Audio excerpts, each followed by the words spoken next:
Voilà. Merci beaucoup Frédéric Saldès et Isabelle Morin.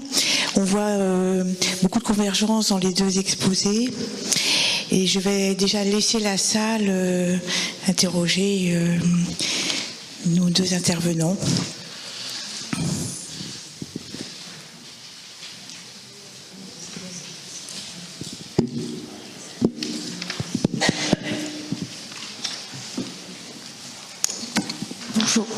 Bonjour, Joëlle Hubert-Le-Romain. Je voulais poser une question à Isabelle Morin. Bon, c'est vrai que l'intitulé de la séquence, c'est du début par la fin, c'est ça, hein, je crois, quelque chose comme ça, ou la fin par le début, enfin l'un des deux. Donc, effectivement, vous nous avez parlé de moments, je dirais, de passe, et avec les vignettes cliniques, il y en avait qui étaient de votre clinique et il y avait aussi de la clinique de la Passe.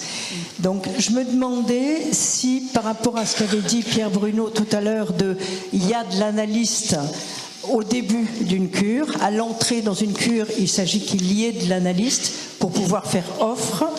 Est-ce que dans ce que vous avez rapporté, entre autres, des moments qui sont même des fois dans la troisième analyse, est-ce qu'auparavant, il y a de l'analyste dans les cures précédentes? Voilà, je ne sais pas si c'est clair ce que je pose comme question, mais c'est vraiment quelque chose sur... finalement, on a vu que ces personnes, elles font un parcours, mais c'est vraiment au milieu du parcours, ou presque à la fin du parcours, qu'il y a quelque chose qui fait qu'ils disent « je suis entré en analyse à ce moment-là ». Donc, où est-ce que se situe il y a de l'analyste à ce moment-là? Voilà. D'autres questions? Merci. Marie Pouillot. Merci Frédéric, parce que on m'entend là, c'est ouais. Merci Frédéric, hein, c'est vraiment très très passionnant. Et tu nous as parlé de la passe. C'est tout à fait nécessaire d'en parler parce que la plupart du temps. La passe terrorise. Elle terrorise d'autant plus qu'en ce moment, il y a beaucoup de passeurs en Méditerranée et que passer, ça prend un sens effroyable. Mais c'est vrai que ça doit effrayer aussi d'être passant devant deux passeurs et après devant une sorte de jury. Ceci dit, bon... je pense que tout ce qui a été dit, je vais faire court, je ne peux pas dire tout ce que je voudrais poser comme question, mais tout ce qui a été dit n'a pas parlé, je trouve, de ce qu'il en est de la solitude. De la solitude de l'analysant, de la solitude de l'analyste, des passeurs, etc. Et bon... Ce qui fait peur aussi aux jeunes analysants, quand je dis jeunes analysants, je pense à des personnes qui ont parfois 40 ou 50 ans, mais qui débutent dans leur désir d'être analystes. Et ce qui leur fait peur, c'est justement l'institution. Or, il se trouve que la solitude de l'analyste qu'il ressent peut le pousser à aller dans des groupes. Et c'est pas toujours facile. C'est un passage très difficile. Le groupe, il y en a un qui en a parlé d'une façon extraordinaire, c'est Jacques Assoun. On ne le cite jamais parce que si on lit Jacques Assoun, c'est sûr que c'est terrorisant ce qui se passe dans les groupes analytiques. Mais voilà. Pour finir, cette solitude, je pense, cette solitude de l'analyste et des autres, elle peut effectivement se résoudre dans l'amour. L'amour, il n'en a pas du tout, très peu été question, et pourtant, l'amour, oui, bien sûr, oui. Mais l'amour, c'est donner du temps, et c'est vraiment ce qui sauve. Voilà.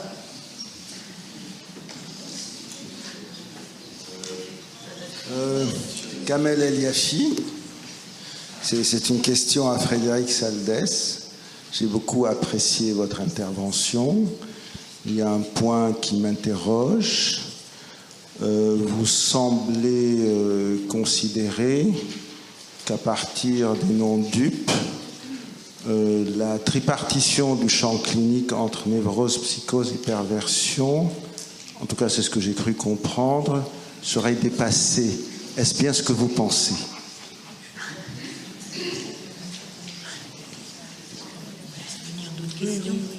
Encore une question là. D'autres questions ? Oui.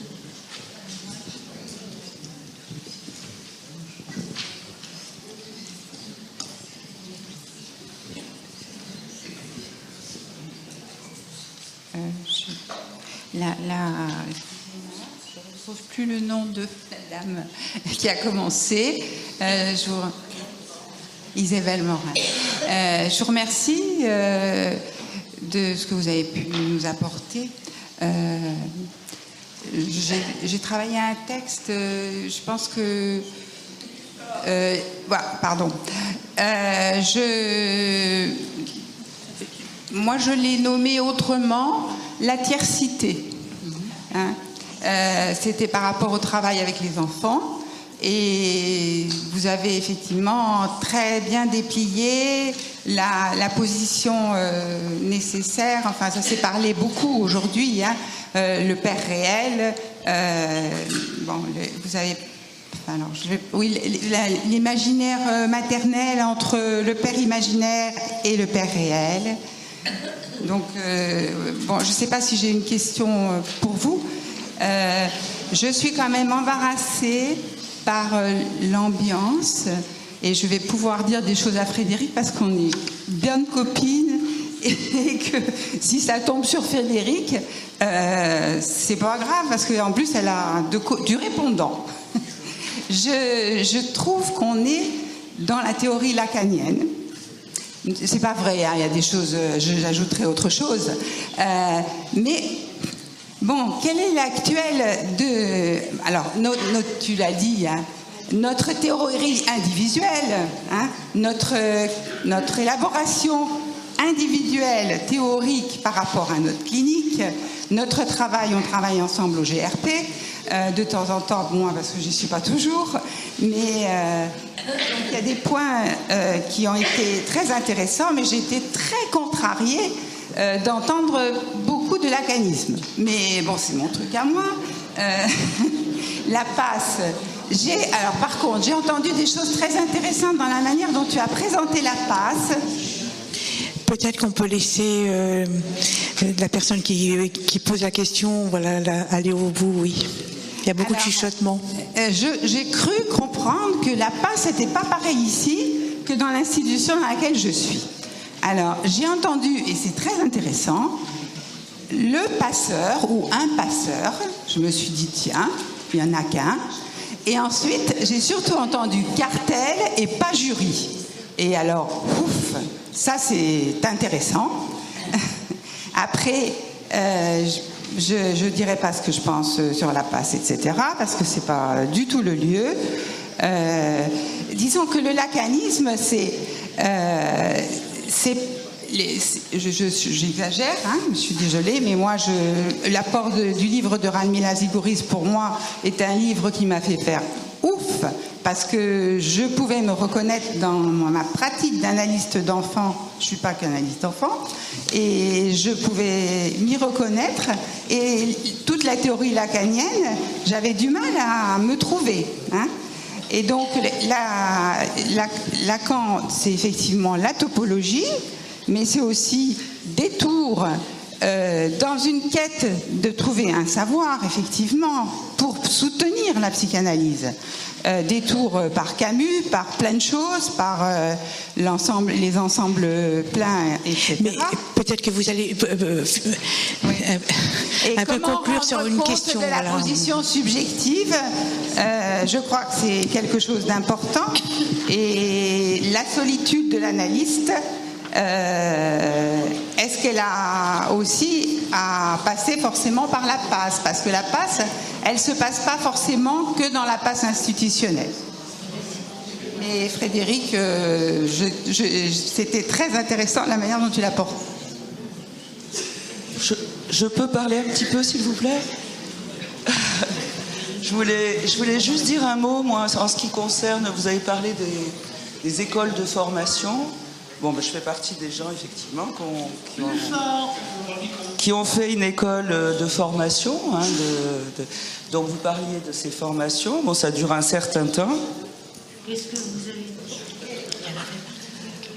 Ça dure un certain temps. Je connaissais la psychanalyse pour être analysante avant d'aller dans ces formations. Donc, j'y suis pas allée comme on fait une formation en comptabilité ou autre. Hein, ça, c'est évident. Alors, je sais pas pour les autres personnes qui font les formations avec moi, mais je peux vous rassurer sur une chose, c'est qu'on a beau faire une école, on est tenu de suivre une analyse avec l'analyse de notre choix, hein, qu'il soit de l'audience lacanienne ou freudienne, peu importe, on ne le sait même pas. Et d'autre part, c'est l'analyste, le psychanalyste qui nous suit, qui décide. C'est lui qui a le dernier mot sur le fait qu'on puisse éventuellement être être thérapeute ou pas. Hein. C'est pas l'école qui l'école, elle dit que vous avez bien été en cours, que ce que vous avez fourni est suffisamment bon, mais c'est tout. Ça s'arrête là, voilà. C'est pas simplement. Il y a une question ici. Je voudrais Frédéric, je voudrais vraiment te féliciter. Je trouve que c'était magnifique. Mais ça, c'est vraiment magnifique. Et il y a une question qui m'est venue à propos de vos deux interventions, celui d'Isabelle Morin et le tien, sur la question du désir du psychanalyste et ce que ça rejoint du début. Hein, du début. Il faut quand même, on parle du début et du début vu de la fin. Et concernant le petit A, par exemple, donc vous avez mis en place le petit A du côté du psychanalyste, puis du psychanalysant, puis du psychanalyste. Toi aussi, tu as parlé du petit A, mais je ne comprends pas pourquoi tu dis qu'il y a disjonction du petit A avec le moins phi dans la fin dans la fin. Moi, je verrais plutôt une conjonction, c'est-à-dire que là où apparaît quelque chose de la castration et de la perte, vient se mettre la question du manque. C'est ce que dit Lacan d'ailleurs à un moment, il dit que le manque rejoint la perte dans la fin de l'analyse. Et ça rejoint aussi ce que tu as dit sur la destitution subjective, donc c'est ça qui apparaît dans la destitution subjective, c'est-à-dire que le manque et la perte se rejoignent, c'est-à-dire que à l'endroit où il y a prise en compte de la castration apparaît le désir, le petit A. Mais c'est le petit A de qui? Est-ce que c'est le petit A de l'analyste ou le petit A du sujet qui découvrirait la cause de son désir et qui irait vers une prise en compte de son désir? Et ce que j'ai trouvé formidable dans ce que tu as dit, c'est qu'il y a plusieurs issues à ça, dont des issues qui ne sont pas du côté de devenir analyste, des issues qui seraient du côté d'actes créatifs. Voilà, ça c'est très important à mon avis, parce que tout le monde n'est pas d'accord. Justement, tout le monde pense que la passe, c'est devenir analyste, c'est pas autre chose. Alors que on le sait très bien, on l'a expérimenté dans tout le travail qu'on a fait sur la passe, que la passe pourrait mener à d'autres que la fin d'analyse. Et la passe pourrait mener, ce moment-là particulier de la destitution subjective pourrait mener à d'autres solutions. On va peut-être répondre déjà aux premières questions et on refera un tour de questions pour conclure après. Oui. Alors donc, moi je réponds rapidement à la question de Joël, que je trouve tout à fait intéressante. Est-ce qu'il y a de l'analyste à l'entrée? Non, ça se décide. Ça se décide quand même, c'est quelque chose qui se décide à la fin de l'analyse. Hein, donc c'est quelque chose qui émerge à la fin de l'analyse où l'analysant aperçoit quelque chose de ce vide et bon, je ne vais pas dévoiler, ça dépend de chacun et de ce que chacun en fait de cette question. Mais c'est vrai que quelquefois, on peut se poser cette question, on peut se dire, tiens, il y a des sujets qui ont un rapport à l'inconscient particulier, ce que j'ai appelé tout à l'heure la grâce de l'inconscient, parce que je ne sais pas comment l'appeler, si vous voulez. Mais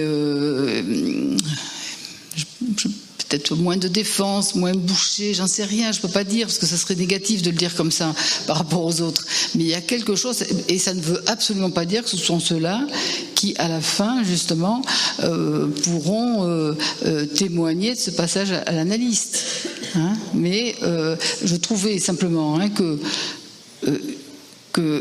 il y a certaines entrées sur la scène de l'inconscient qui sont davantage porteuses d'une orientation et d'une conclusion à venir. Et ce matin, par exemple, Pierre Bruno, quand il parlait d'avoir aperçu à un moment donné de son analyse au début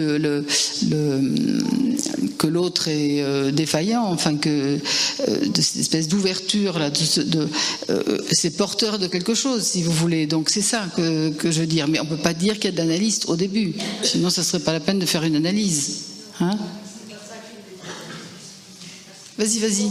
Il y a de l'analyste du côté de l'analyste, pas du côté de l'analyste. Je croyais que la question c'était est-ce qu'il y a de l'analyste? Il faut espérer qu'il y a de l'analyste. Oui. Du côté de l'analyste, il faut espérer qu'il y ait de l'analyse, qu'il y ait de l'analyste, oui. Justement, dans tous les exemples que vous avez donnés, oui. Je pense qu'à un moment donné, il y a eu plusieurs tranches d'analyse où on a l'impression qu'il n'y a pas eu de l'analyste, du côté de l'analyste, pour le trajet de cette façon-là. Oui. C'est vraiment la question qui reprend ce qu'avait dit Pierre Bruno au niveau de l'offre. Oui, d'accord. Il y a de l'analyse dans cette offre ou pas? Oui, est-ce que l'analyste a été en position d'analyste à ce moment-là? Bon, d'abord, je ne peux pas répondre, mais il y a aussi quand même la façon dont l'analysant, je l'ai dit plusieurs fois, accuse réception. C'est-à-dire pourquoi à un moment donné il entend et pourquoi il n'a pas entendu pendant 10 fois. Et qui peut dire la même chose, vous le savez tous, on peut dire la même chose pendant des années et tout d'un coup, on l'entend. Bon, et bien voilà, donc c'est ça que j'appelle la grâce de l'inconscient, c'est que justement, je ne sais pas trop quel autre terme donner, mais ça ne veut pas dire qu'il n'y a pas eu de l'analyste. Le deuxième analyste, par exemple, qui est Hilaire, ça aurait pu faire interprétation, et ça l'a pas fait. Bon, ça l'a pas fait, ça l'a fait après. Ne pourrait-on pas dire que finalement, qu'il y ait de l'analyste est une condition nécessaire, voilà, mais elle n'est pas suffisante. Voilà, pas suffisante, tout à fait. Il y a d'autres questions? Attendez, je sais pas. Vous avez plein de questions. Oui, en effet, il y a pas mal de questions. Je ne sais pas comment s'appelle cette personne. Je vous réponds. Oui, je te réponds. Tout le monde n'est pas obligé. Tu parles de lacanisme. Je ne sais pas si je souscris à ça. Je veux dire que simplement, tout le monde n'est pas obligé de reprendre l'orientation indiquée par Lacan. On n'est pas du tout obligé de suivre l'orientation qu'il indique. On n'est pas non plus obligé de suivre la direction de la cure. On n'est même pas obligé de faire une analyse. Donc, vous voyez, non, bon, chacun fait comme il veut. Alors, bon, ça c'est voilà ce que je te réponds.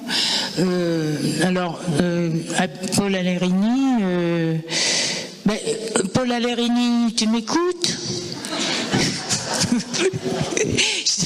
Non, parce que je sais que c'est une question importante puisqu'on a travaillé ensemble dans un cartel de passe, on a eu beaucoup de questions à se poser. Tu te souviens quand on se perdait dans le métro, on n'arrêtait pas de revenir 3 fois, on n'arrêtait pas de se tromper en sortant d'un cartel de passe. 3 fois on revenait à la même station. Là on a compris qu'il y avait un réel qui était là, qui nous agitait. Bon, donc pour répondre à ta question, mais non,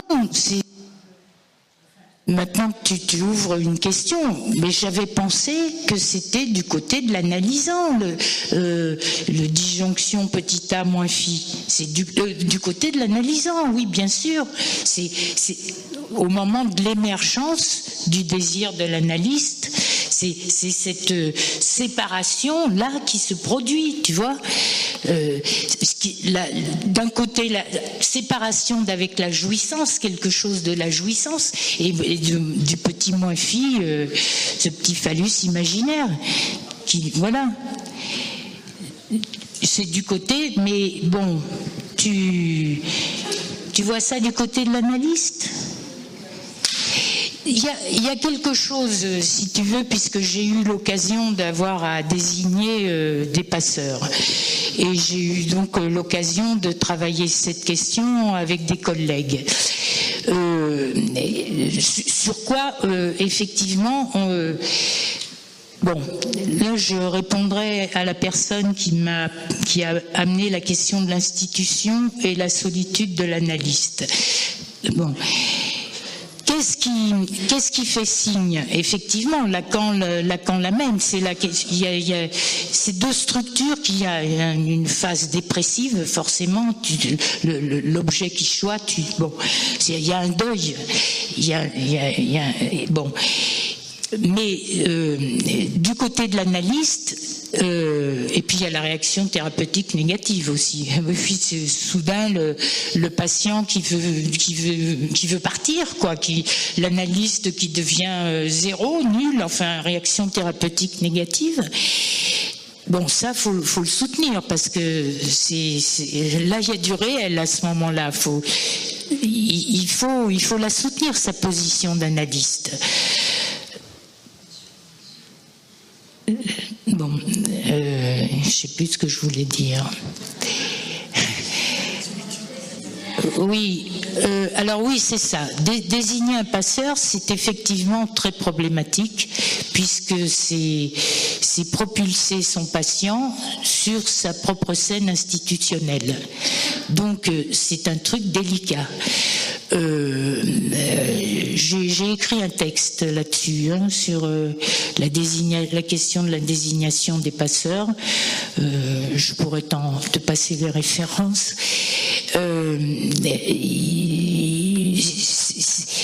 C'est un moment très délicat. Effectivement, il faut se demander si ce patient-là est intéressé par la communauté analytique, parce que peut-être qu'il n'en a rien à faire. Hein. Même s'il est dans la passe, effectivement. Même s'il est dans la passe. Bon. Ben voilà, je ne sais pas ce que j'ai d'autre... Non, mais je voudrais juste rajouter un petit truc, mais ça n'a pas à voir avec ce que disait Frédéric. Vous savez, Pierre Bruno a montré ce matin que pas de commencement, c'est-à-dire il suffit que l'analyste soit en position d'analyste. Après, bon. Mais je pensais à quelque chose, moi, par rapport à ce point que j'essaie d'attraper là sur qu'est-ce qui s'enclenche à un moment donné. Et je pensais au petit Hans. Quand Freud, je ne sais pas si vous vous rappelez, rencontre le petit Hans et lui fait son interprétation. Si je me rappelle bien, il y avait 2 points. Il y avait sur l'Oedipe, en disant bien avant que tu naisses, j'ai toujours su que... Bon, patate. Hein, et puis le deuxième sur la moustache du père. Et là, juste après, Freud dit qu'à partir de là, Hans va galoper loin devant. Bien sûr, galoper, mais loin devant. C'est-à-dire qu'il va aller très vite, beaucoup plus vite que son père, bien sûr, qui lui pose des questions, qui essaie de faire l'analyste. Voilà, c'est-à-dire qu'il y a quelque chose qui s'est enclenché. Eh bien, donc encore quelques questions pour la salle. J'ai oublié de répondre à Kamel Eliafi qui demandait si pernepsie, psychose, névrose et perversion, c'est terminé avec les nœuds borroméens. Je te réponds non, pas pour moi. Mais d'ailleurs, les nœuds borroméens, je suis un peu embêtée avec cet objet, si je puis dire. Mais je pense que ça me sert dans la clinique avec la psychose. Mais effectivement, psychose, névrose et perversion, ça demeure dans mon repérage. Oui, une question.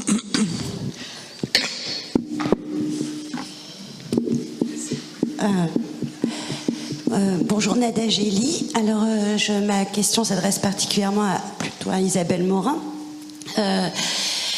Effectivement, en fait, depuis tout à l'heure, j'essaie de à l'issue, pas tout à fait de la journée, mais sur le thème du commencement, on a un peu de termes qui peut-être sont compliqués à définir, celui du commencement et celui de l'entrée en analyse, et qui ne se correspondent pas forcément. Pierre Bruno ce matin, en fait, du coup, ça simplifie un peu la question au fond, pour une entrée en analyse, il n'y a pas à chercher du côté de l'analysant, enfin, en tout cas de la personne qui vient le voir, les signes de ce qui l'autoriserait, lui, à le faire passer au divan, mais c'est plutôt une question de l'acte avec la question d'une certitude anticipée, enfin voilà.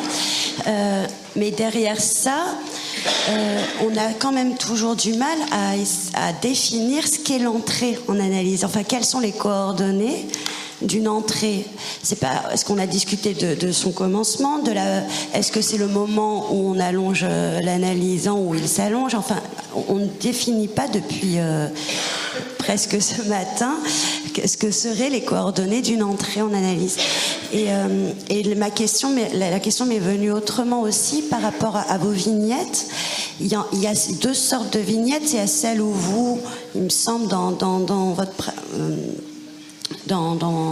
pratique, vous interprétez, enfin, ou en tout cas vous repérez qu'il y a une entrée en analyse pour l'analysant, voilà un point clé que vous avez décrit autour par exemple de deux rêves.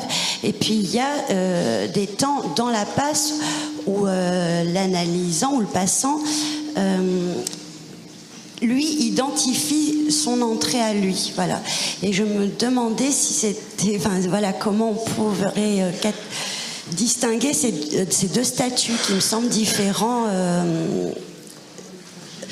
C'est deux points de vue, deux expériences différentes, mais je me demande même si ça parle de la même chose en fait. Voilà. Je ne sais pas si ma question est claire.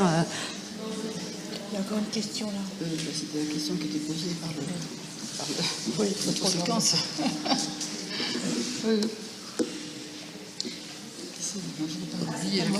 Pardon. Je préfère répondre vite. Oui, bonjour. Moi, je ne suis la parole ni de l'analyste ni de l'analysant, mais je voulais remercier Frédéric Saldès de m'avoir fait comprendre ou approcher de comprendre la différence entre la passe et la nasse. Voilà. Merci. Je réponds à la jeune fille là au fond. Je vais essayer de répondre avant d'oublier la question.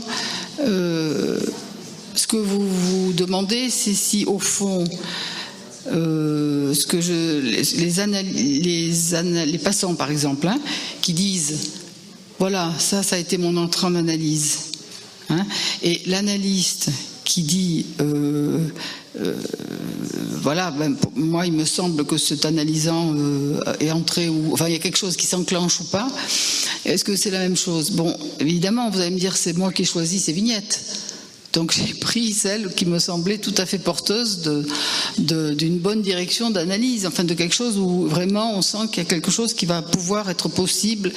Et j'ai essayé d'expliquer que c'était peut-être via aussi l'objet, c'est-à-dire que j'ai entendu des transmissions de passe impeccables du côté du signifiant, et il n'y avait rien du côté de la jouissance, rien du côté de la pulsion et rien du côté de l'objet.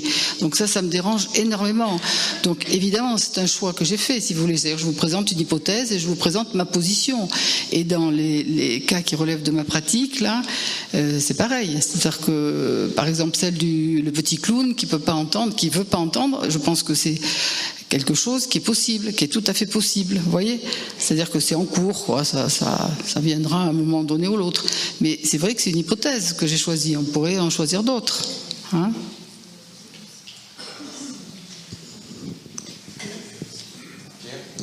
On prend quelques questions et puis on va arrêter. La question qui vient d'être posée me paraît importante par rapport à la passe, mais me paraît importante en général.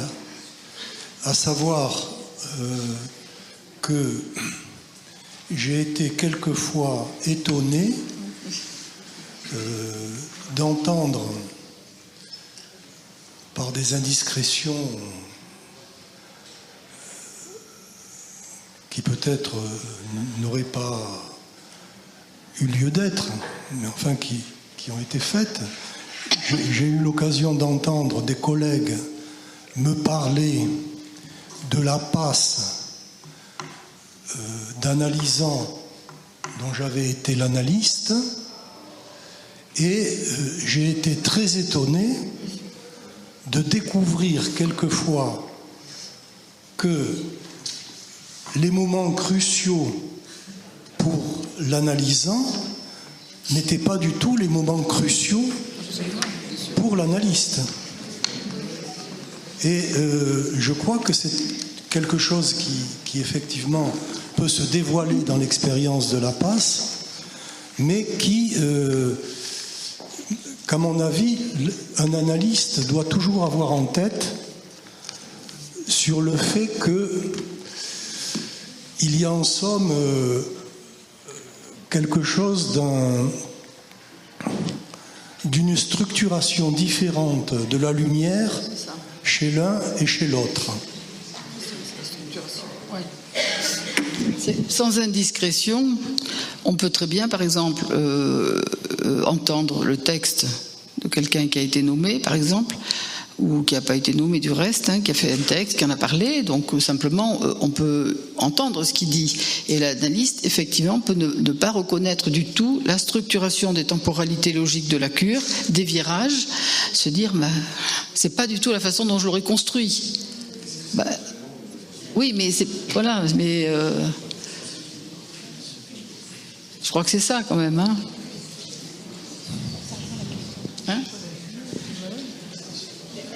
Il n'invalide pas... C'est un constat. Oui, c'est un constat, ça n'invalide pas le témoignage. Il n'invalide pas du tout le témoignage, parce que dans les exemples auxquels je pensais, il me semble que les moments cruciaux que l'analysant devenu passant avait transmis par l'intermédiaire des passeurs me convainquaient complètement après coup. Mais que ce n'est pas ces moments-là que j'avais saisis moi-même, que j'avais appréhendé moi-même comme les moments de passe. Même si par ailleurs je pensais à l'avance en quelque sorte qu'il y avait des moments de passe. Et donc c'est quelque chose qui...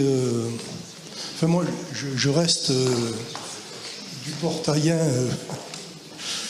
c'est le nom d'une collègue, parce que il est très difficile de se débarrasser de l'idée que l'on sait ce qui se passe dans la tête de l'analysant.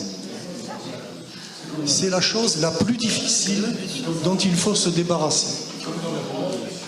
Mais c'est la même chose dans l'amour. Je voulais faire une remarque sur l'amour tout à l'heure, et puis bon, j'ai renoncé à la faire à ce moment-là, mais quand Lacan dit à propos du transfert, quand Lacan dit à propos du transfert, je ne sais plus quelle est la formule exacte, c'est dans le séminaire interrompu Les noms du Père, il dit que le transfert s'adresse à un lieu qui n'a pas de nom. Et on voit bien que l'amour, c'est ce moment où on invente un nom pour ce lieu. Mais on sait bien que ce nom qu'on invente n'a rien à voir avec la nature du lieu.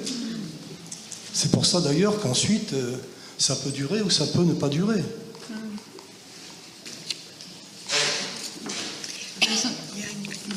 Oui, c'est une question pour Isabelle Morin. Vous avez parlé tout à l'heure, oui, je suis ici. Voilà. Vous avez utilisé tout à l'heure les termes boussole et cap à un moment de votre exposé. Et puis tout à l'heure, Frédéric Saldès, vous avez parlé de la direction de la cure. Et alors, voilà, je m'interrogeais sur ces notions de cap qui seraient comme une visée dans la cure, notamment par rapport à ce que Paul Allérini rappelait ce matin sur les post-freudiens qui avaient théorisé la planification, enfin, où il y avait quelque chose comme ça d'assez programmatique, disons. Et voilà, je voulais... l'expression m'a arrêté et j'aurais souhaité entendre un peu plus sur cette expression. Voilà. Bah, écoutez, quand même, Lacan, il n'a pas écrit la direction de la cure pour rien. Ça ne veut pas dire... Non, mais c'est dire... C'est pas des critères, c'est pas ça du tout. Mais regardez la question là, le commencement d'une cure, l'entrée en analyse dépend-elle de la conception que l'analyste fait de la fin de la cure? Ça, je le lis là. Hein, bon, ben quand même, il faut qu'il ait une idée de ce que c'est que la fin d'une analyse. Pas, il n'y a pas une fin d'analyse, il y a plein de fins d'analyse, mais que quand même permettre à quelqu'un qui vous demande une analyse, le conduire à un point d'émergence du désir. C'est une visée, ça, vous voyez, et que ça soit débarrassé un peu de tout ce qui était mortifère, de part mortifère de la jouissance, c'est une visée. Donc on ne peut pas dire qu'il n'y ait pas de visée quand même. Ou alors, allez, parler, puis on verra la suite, quoi. Non. Hein, c'est ça l'objet de cette séquence, c'était ça, c'est de dire est-ce que justement entre l'entrée et la fin il y a une logique, quoi, en somme.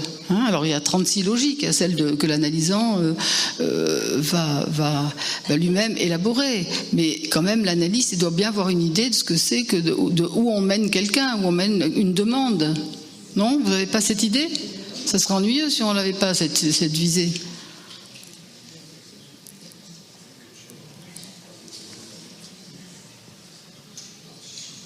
Il répond, Lacan, sur ce point, il me semble. Tu sais,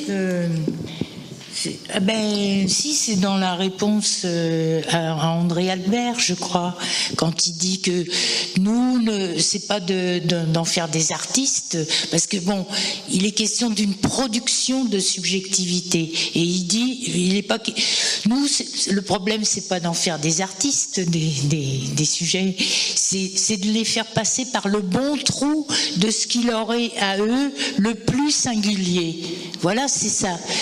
Nous, notre problème, c'est de faire passer par le bon trou de ce qui est le plus singulier. Voilà, c'est ça la direction de la cure. Enfin, comme je le comprends. Hein. Bien sûr. C'est pour ça que la question de tout à l'heure, là, dans la lettre aux Italiens, où il est quand même très radical, Lacan dit, il est très radical. Vous savez qu'il dit que si sa fin d'analyse le mène à orner des étagères de la civilisation pour la bonne humeur des dieux, c'est-à-dire qu'il ne soit pas analyste parce qu'il n'aura pas le temps de contribuer au savoir. Bon, ça ne veut pas dire que certaines analyses ne finissent pas du côté de la création. Ça, mais simplement, c'est pas la même chose que de finir avec le désir de l'analyste et en consentant à participer justement à l'avancée du savoir, parce que c'est quand même très dur comme position, et la position de l'analyse dans la cure, et de contribuer au savoir. On fait que travailler quand même. Donc, c'est quand même pas forcément, vous voyez, des vacances. Hein, bon, donc je crois qu'il faut pas, il ne s'agit pas de tout mélanger. Je crois qu'il y a une visée, oui, moi, je crois vraiment qu'il y a une visée, que l'analyste a intérêt quand même effectivement à passer par le bon trou et avoir idée de qu'est-ce que c'est et pourquoi la singularité, pourquoi arriver à ce point le plus singulier de chacun, pourquoi c'est ça qui va permettre l'émergence du désir. Qu'il y a quelque chose qui est incastrable, mais en même temps, il y a quelque chose qui a été vidé, et donc qui va permettre au sujet d'être un sujet désirant, pas de désirer ci ou ça, on s'en fout. L'objet importe peu, mais d'être désirant, quoi, d'être animé de quelque chose de la vie, et bien c'est ça la visée de l'analyse. Voilà, mais après, c'est pas des critères, machin, je vais passer par là, j'ai passé par là. Non, c'est l'analysant qui en décide. Tu te souviens, toujours là, dans ce topo où il parle de passer par le bon trou, il dit il faut en suer un bon coup. Non, mais c'est parce que c'est pas donné d'avance. Hein. Bon, on va peut-être conclure et arrêter d'en suer un petit moment, puisqu'on va reprendre à 18h30 pour une table ronde.